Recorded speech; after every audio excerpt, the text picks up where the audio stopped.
अस्सलाम वालेकुम। मेरा नाम बिलाल है और एक नई वीडियो के साथ मैं आपकी खिदमत में हाज़िर हूँ। आज हम बात करेंगे पाकिस्तान की बांग्लादेश के अगेंस्ट फर्स्ट टेस्ट मैच में शिकस्त पे। उसके बाद पाकिस्तान ने आज स्क्वाड भी अनाउंस कर दिया है, 12 मेंबर का स्क्वाड अनाउंस किया है अपना सेकंड टेस्ट के लिए बांग्लादेश के अगेंस्ट, जिसमें से शाहीन को ड्रॉप कर दिया गया है। तीसरा, मोहसिन नकवी साहब ने एक प्रेस कॉन्फ्रेंस की जिसमें उन्होंने बताया कि इस बार एक नई चीज़ वो ट्राई करने जा रहे हैं कि 5 मेंटोर उन्होंने सेलेक्ट किए हैं वक़ार यूनुस के थ्रू। वक़ार यूनुस को हेड बनाया था और उन्होंने 5 मेंटोर सेलेक्ट किए हैं। डोमेस्टिक की टीम के 5 मेंटोर्स होंगे जिसमें से वक़ार यूनुस खुद एक मेंटोर हैं। तो हम स्टार्ट करते हैं मेंटोरिंग के उस पे टॉपिक से। और मेंटोरिंग के टॉपिक पे ये कहना चाहूँगा कि 5 मेंटोर्स अनाउंस किए हैं: मिसबाउल हक, वक़ार यूनुस, सकलैन मुश्ताक, सरफराज अहमद जो कि करंट प्लेइंग स्क्वाड में का हिस्सा हैं, और शोएब मलिक जो कि अभी भी लीग वगैरह खेलते रहते हैं, जिन्होंने अपनी रिटायरमेंट अनाउंस नहीं की है। मिसबा और वक़ार का टोला वापस आ चुका है, सही है। तो अब आप सियासत तो भरपूर होनी होनी ही है आगे।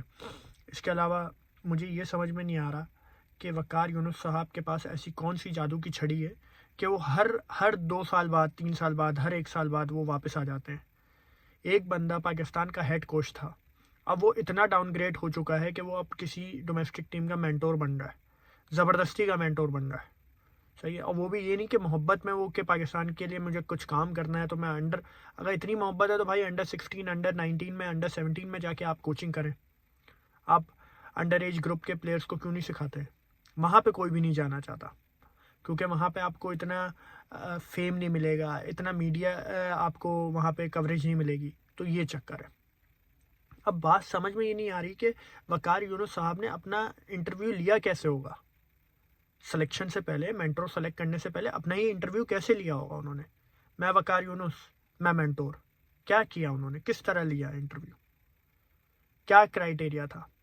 अब ये समझ में नहीं आ रहा। सरफराज अहमद एक टीम के मेंटोर होंगे, तो सरफराज अहमद मेंटोर अगर होंगे और मेंटोर के पास सबसे ज़्यादा पावर होगी according to Mohsin Naqvi press conference, तो इसका मतलब मेंटोर हेड कोच से भी बड़ा है, हेड कोच और कप्तान से भी बड़ा है वो, सही है। और वो प्लेइंग 11 का भी हिस्सा होगा। तो अब पिच के ऊपर फैसला कौन करेगा? मेंटोर, अगर मैं एक एग्जांपल दे रहा हूँ, अगर कराची के टीम के मेंटोर हैं सरफराज और सऊद शकील कप्तान है, तो ये सिचुएशन आप थोड़ा सा सोचिएगा कितनी मज़े की सिचुएशन बनेगी कि सरफराज अगर कोई डिसीजन गलत ले रहे हो सऊद शकील, तो उस पर वो कह रहे हो, वो एज अ मेंटोर समझाएंगे उनको, ये कैसे डील करेंगे उनसे? मतलब मेंटोर कोच, कप्तान कोच के पीछे, कोच मेंटोर के पीछे, मेंटोर कप्तान के पीछे, टू मच फन। क्या चल रहा है ये? मतलब इन लोगों का बस नहीं चलता। मतलब जैसे हम लोग बचपन में, या हम लोग शाम में क्रिकेट खेला करते थे ना, कभी टीम बना के क्रिकेट खेल रहे हैं, कभी कोई रूल के साथ खेल रहे हैं, कभी वन टिप वाला खेल रहे हैं, कभी अपना नंबर लगा के एक एक बंदे की बारी आ रही है, कभी इस तरह खेल रहे हैं। इसी तरह ये लोग हर वक्त डोमेस्टिक की टीम के साथ इस तरह की छेड़छाड़ करते रहते हैं। कभी कोई डोमेस्टिक की टीम के साथ कोई चेंज कर रहा होता है, कभी कुछ। अब एक नया चल गया कि मेंटरो बना देंगे, ये पांचों के पांच 5 मेंटरो बना देंगे। 5 टीम होंगी, 5 मेंटरो। उन उस मेंटरो का काम क्या है भाई? आपको इतना मेंटोरशिप करनी है, आपको इतने काम, इतनी मोहब्बत है पाकिस्तान क्रिकेट से, तो भाई आप आए ना अंडर 16 में, अंडर 19 में आए ना, वहां पे टीम को संभाले ना।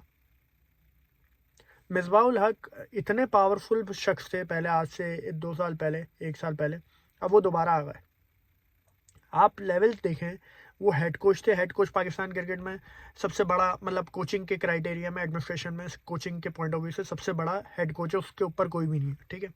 वो हेड कोच भी थे, फिर वो सेलेक्टर भी थे, वो बैटिंग कोच भी थे, वो फील्डिंग कोच भी थे, वो सब कुछ थे। अब वो अचानक से इतना डाउनग्रेड हो गए कि वो एक डोमेस्टिक टीम के मेंटर बन जाएंगे। मतलब किस लेवल पे, मतलब इन लोग मतलब कुछ सोचते नहीं है ये लोग। क्या चाहते हैं ये लोग? क्या चाह रहे हैं? इसके अलावा पाकिस्तान की जो बदतरीन शिकस्त हुई है बांग्लादेश के अगेंस्ट पहले टेस्ट मैच में, वो हमेशा पाकिस्तान याद रखेगा। वो हमेशा पाकिस्तान याद रखेगा, ये हिस्ट्री में लिख दिया गया है। और जिस तरह की पाकिस्तान ने उसमें क्रिकेट खेली है, बड़े अफसोस का मुकाम है। मतलब आप मुझे एक तो ये समझ में नहीं आता, हमारे यहाँ सारे किंग, डॉन ब्रैडमैन सारे हमारी टीम में खेल रहे हैं, लेकिन फिर भी शिकस्त हमें ही हो रही है। ऐसा क्यों? समझ से बाहर है। मतलब आप ये देखें कि वो 10 विकेटों से आप हारे हो, 10 विकेटों से। 10 विकेट एक बड़ा मार्जिन है, सही है, और वो भी आप अपनी होम कंडीशन में, सही है। तो पाकिस्तान क्रिकेट का जो डाउनफॉल चल रहा है वो मुझसे देखा नहीं जा रहा, वो मुझे बहुत अफसोस होता है इस पर, और वो मुझसे बर्दाश्त नहीं हो रहा। शान मसूद की खुद की जगह बनती नहीं है, उनका 28 का टेस्ट में एवरेज है, वो जैक से आए हुए, वो पर्ची से आए हुए, और वो कप्तान है टीम के। आपके अपना क्या बोलते हैं, आपके विकेट कीपर साहब वो 86-50 करते हैं, जैसी उनकी 50 होती है वो आउट हो जाते हैं सेकेंड इनिंग में। भाई इतना अगर तुम में दिल गुर्दा था तो खड़े हो जाते, मैच ड्रॉ कर देते, करते ना। एक बंदे ने किया तो था न्यूजीलैंड के अगेंस्ट, लेकिन उसको तो तुम लोगों ने एक आध इनिंग के बाद ड्रॉप कर दिया। उसके सर पे बॉल लगने का वेट कर रहे थे जैसे तुम लोग। इसके अलावा पाकिस्तान टीम ने आज स्क्वाड में अनाउंस कर दिया है, 12 मेंबर का स्क्वाड अनाउंस किया है सेकंड टेस्ट मैच के लिए। उसमें शाहीन ड्रॉप हो चुके हैं, मीर हमजा वापस आ गए, अबरार वापस आ गए। तो अबरार को पहले क्यों नहीं खिलाया था भाई? मीर हमजा को पहले क्यों नहीं खिलाया था भाई? डोमिसाइल पावर है क्या? मसला क्या आ रहा है? ये डिसीजन आप पहले क्यों नहीं ले सकते? अब आप ये देखें कि आप में इतना गट्स नहीं है कि आपके प्लेयर्स जो फेल हुए हैं आप उनको, अब पिछले मैच में जो बुरी तरह पिछले 14-15 इनिंग से वो फेल चल रहे हैं टेस्ट मैच के अंदर, आप उनको ड्रॉप कर सकें, कामरान गुलाम को खिला सकें। खिलाए ना कामरान गुलाम को यार, डोमेस्टिक का प्लेयर है वो। फरहान साहबजादा फरहान को लेके आए ना किसी तरह यार, हुरैरा को खिलाएं मिडिल में, लेकिन किसी में इतना वो है ही नहीं तप्पड़। ये लोग सिर्फ अपने पैसे बना रहे हैं, सिर्फ अपनी डेली बना रहे हैं। मतलब ये वो टीम है, मतलब आप पाकिस्तान टीम का वो लेवल देखें कि अपने फैंस से वो $25-25 में तस्वीरें खिंचवा रहे हैं। आज राशिद खान अफगानिस्तान के राशिद खान ने बयान दिया ना, भाई मैं वो फैन नहीं, वो मैं प्लेयर नहीं हूँ, वो स्टार नहीं हूँ मैं, कि अपने ही फैंस से अब तस्वीर खिंचवाने में $25 में बिक जाऊं। लानत दे के चला गया वो पाकिस्तानी प्लेयर्स स्टार्स को। ये कौन सा कॉन्सेप्ट है $25 में आप तस्वीर खिंचवाएंगे? हर जगह से पैसा। कॉन्ट्रैक्ट, अभी कॉन्ट्रैक्ट, इन लोगों के कॉन्ट्रैक्ट पे सवाल उठाए कि 3 साल की जगह अब इनके से अभी वो होगा, दोबारा रिन्यू होगा परफॉर्मेंस देख के। सारे शीनू, ईगल, किंग, ब्रैडमैन सब एक हो गए, उससे पहले फड्डे चल रहे थे।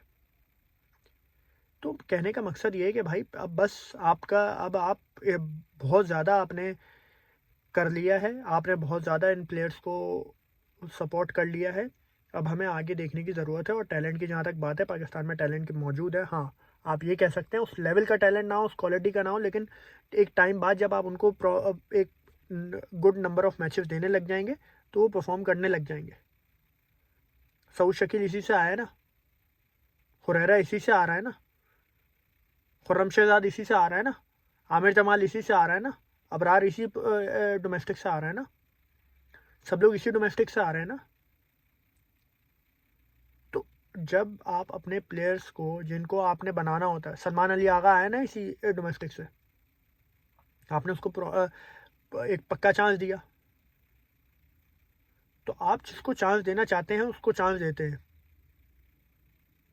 बाकी जो डोमेस्टिक के परफॉर्मर्स हैं उनको भी तो आप प्रॉपर चांस दें।